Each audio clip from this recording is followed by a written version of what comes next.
my blood, with every breath in my lungs. Won't stop until I'm phenomenal. What is up, phenomenal fans? I am back at it again with another video. Today, I will be discussing my reactions, as promised, for NXT Takeover Brooklyn 4. And first of all, it is very bright out here, as usual. But it's fun to be outside. I'm going to try to get in a way where you can actually see me. That's the most important thing. Me and Kairi did record a little bit of live reactions, but I just deleted those because it wasn't really, it was whatever. We were just enjoying the event as, you know, expected. And of course, it was a really good event, so I'm here. Cody's not here right now. Tonight, though, I will be wearing the same shirt because I am filming this the same day as SummerSlam, as part of the huge SummerSlam weekend for the WWE.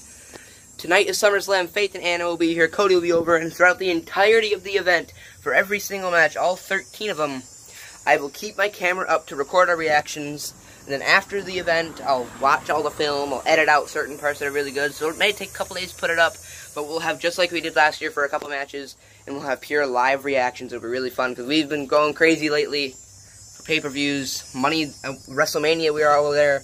We're all there for Money in the Bank, and now we're all doing it for SummerSlam, and we on tonight. But anyways, the point of this video is to tell you how amazing NXT Takeover Brooklyn 4 was, because per usual, NXT puts on a very good takeover event. The show started off with a tag team match. It's a rematch, well, from the UK tournament special in NXT TV, well, NXT WWE Network a couple weeks ago, as the Undisputed Era, Kyle O'Reilly and Roderick Strong defending their NXT tag team titles against Trent Seven and Tyler Bate, Moustache Mountain, or as I like to refer to as Mustachio Mountanio.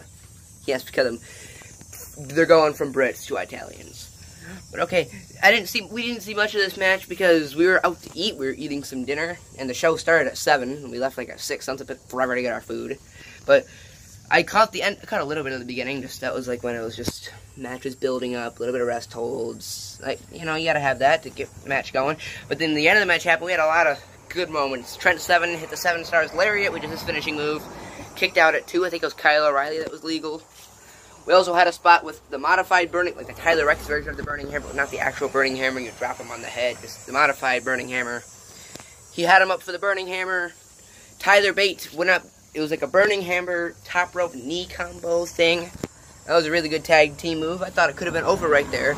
But no, kicks out at 2. In the end, Roderick Strong and Kyle O'Reilly performed Chasing the Dragon. Well, that's still what it's called. I don't know if they still call it Chasing the Dragon since it's O'Reilly and Strong. But that's what it was called when it was with Fish. Chasing the Dragon. 1, 2, 3. The Undisputed Era are still your NXT Tag Team Champions. But the main part to talk about is after the match, because it was coincidental, because we were in my car driving home. And my dad, because he doesn't really watch NXT, he was like asking me what NXT tag teams are. I'm like, oh, there's Moustache Mountain, there's the Champions, the Undisputed Era. We got a really team that I wish would join the tag title division, the War Raiders. And right when I say that, the War Raiders actually come out, laying waste to the Undisputed Era, laying waste, I think it was Tyler Bate was in the ring. They're laying waste to both of them. They hit their pop-up power slam on the one guy. They hit the back suplex, second rope leg drop combo to another, thus announcing the War Raiders, who were coming for the NXT Tag Team Championships. I was marking out. They used to be known as War Machine back in Ring of Honor. Now WWE signed them. They're the War Raiders. And it looks like they're coming for those NXT Tag Team titles. Which then brought up to the next match. This one was a fun one.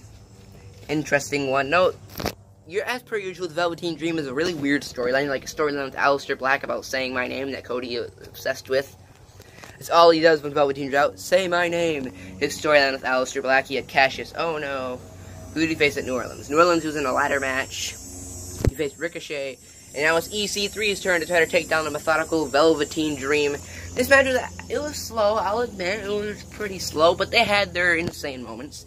Velveteen Dream hit his spinning DDT thing on the steel, the ramp where you walk up. It was the ramp, but it wasn't on like the LED part. It was on the pure steel part thing. I don't know. It was just on steel. It looked really vicious right on the head of EC3. There's no way to make that not hurt. That looked like it really hurt. As well as, then the match was honestly pretty slow. You had your few spots. Other than that, it wasn't much of anything. But it had some insane spots. Velveteen Dream hit his rolling Death Valley Driver, or as it's referred to, the Dream Valley Driver, on the apron. That was really sick. Right to the back. And then he went up to the top rope, or the second rope. He went up, elbow drop on the apron while EC3 was laying on the apron. Rolled him in the ring. 1, 2, 3. Velveteen Dream gets probably the biggest win in his career. Finally getting himself a takeover win. since a while ago, since back at Takeover Philadelphia, which was 8 months ago, back in January. But we also had some weird spots. Velveteen, of course, he's always coming out with his weird ring gear. This time, back at, what was it, Takeover Chicago 2, he came out dressed as Hulk Hogan. He had his and Alistair's face on his gear back when they faced each other at War Games last year. But this time he comes out on the back side, well, the butt side. It says, "Call me up, Vince." I was dead. We were trying to find out what it said. It was really weird because we were supposed to look at his butt, but it said, "Call me up, Vince." It was really funny. We started laughing. And then the front, forgot what it said on the front. It said, like, "Dream over." And then during the match, speaking of butts, during the match, Velveteen Dream went for like a sunset flip, and he grabbed a little too much of EC3's tights. Man, don't do that. We saw too much. Censored, bleep. I didn't need to see that. I was looking down, I looked back up, and I saw a moon. I guess I'll say that. We saw too much of EC3. I'll just say that. I don't want to get into too much details. But either way, Velveteen Dream gets the win, and it takes us to our next match. This match was good. This was really good. Adam Cole defending his NXT North American, for the first time in his career, defending the NXT North American Championship on a TakeOver special, this time against the one and only Ricochet. Ricochet, I guess, winning this match a little hurt, but he still performed really good. He had his dives. In his dives, like, he contorted his body. Like, one of them, he went for, like, a suicide dive or a Con Hilo or whatever. Like, twisted around his body to, like, a twisting, modified second rope Phoenix Splash thing. And then there was this insane spot. Ricochet goes for a springboard moonsault. Because he did go for a springboard move. Adam Cole tried to catch him with a super kick. Ricochet caught it. But then Ricochet eventually turns it, going for a springboard moonsault. But it's caught in midair while he's upside down with a great super kick out of nowhere. It looked horrible. It looked like he got him right like in the head, the chin, the neck. In that range. And then in the end, Adam Cole was standing on the apron. Ricochet completely leaps over the rope, catching him with his legs and turning it into a Hurricane Rana to the outside. That was really good. And then he rolled Adam Cole in the ring, went to the top rope, nailed the finish, the 630 senton. 1, 2, 3. Ricochet finally has gold. Ricochet is your new second ever NXT North American champion in a very highly contested match. Then we get to a match that was honestly better than I thought. Me and Cody weren't paying attention as much.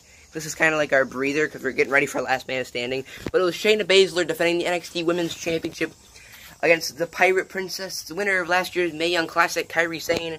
And this match was so technical. It was really like a technical masterpiece.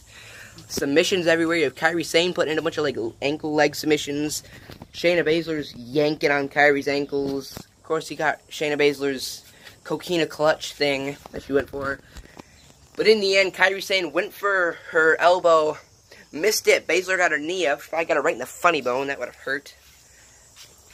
But in the end, Shayna Baszler went for the submission. Kairi Sane just slips out of it into a roll-up. 1, 2, 3. And shockingly, Kairi Sane has just dethroned Shayna Baszler. And Kairi Sane, for the first time in her career, is the NXT Women's Champion. And probably the shocker of the night. I did not see Kairi Sane. I thought Shayna Baszler was going to win. I thought they were going to bring in Io Shirai, or however you pronounce her last name. I thought they were going to have that, but no, it looks like we'll have a dream match of Kairi Sane versus Io Shirai, whatever her last name. Almost dropped my phone. Whatever her last name is. But either way, Kairi Sane is the new NXT Women's Champion. And on to the main event. For the third straight takeover in a row, Johnny Gargano and Tommaso Ciampa are main eventing, but this time with the last man standing stipulation. What was intended for a triple threat, also involving Aleister Black, turns into one-on-one last man standing action for the NXT Championship. This match was insane. We started off just battling it out, punching each other, just throwing each other into the barricades, throwing each other into the ring posts. Then there's but Ciampa got him up for the fireman's carry, whatever move it is, put him right through the announce table. The announce table looked like it had a hard time breaking, which made it look even more painful. It was insane, but of course he gets up. I can't even remember all the insane spots they had. We had a fire extinguisher brought in. The ring was torn up. Gargano finally got his revenge, giving Ciampa the DDT onto the exposed ring, onto the wooden boards that are underneath the ring. Yeah, because wrestling rings are soft, aren't they? Right onto the board.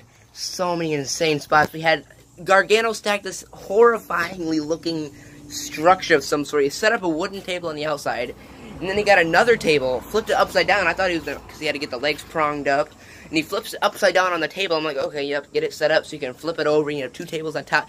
And this was on top of the ripped up concrete. He ripped up the exposed the bare concrete, put a table down, got another table, flipped it upside down. And it looked horrible because the legs were sticking up and you had both of the table woodens just right next to each other, providing for a harder surface.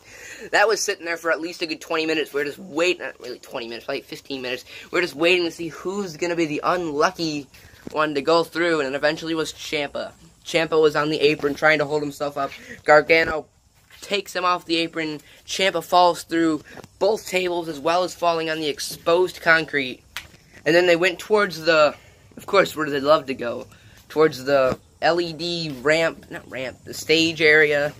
They were throwing each other into that. Gargano locked in the Gargano escape, but it's not going to work. It's last man standing. So what are you going to do? They walk over towards the big production area. You got some tables. You got a bunch of stage LED work. You got a bunch of equipment boxes.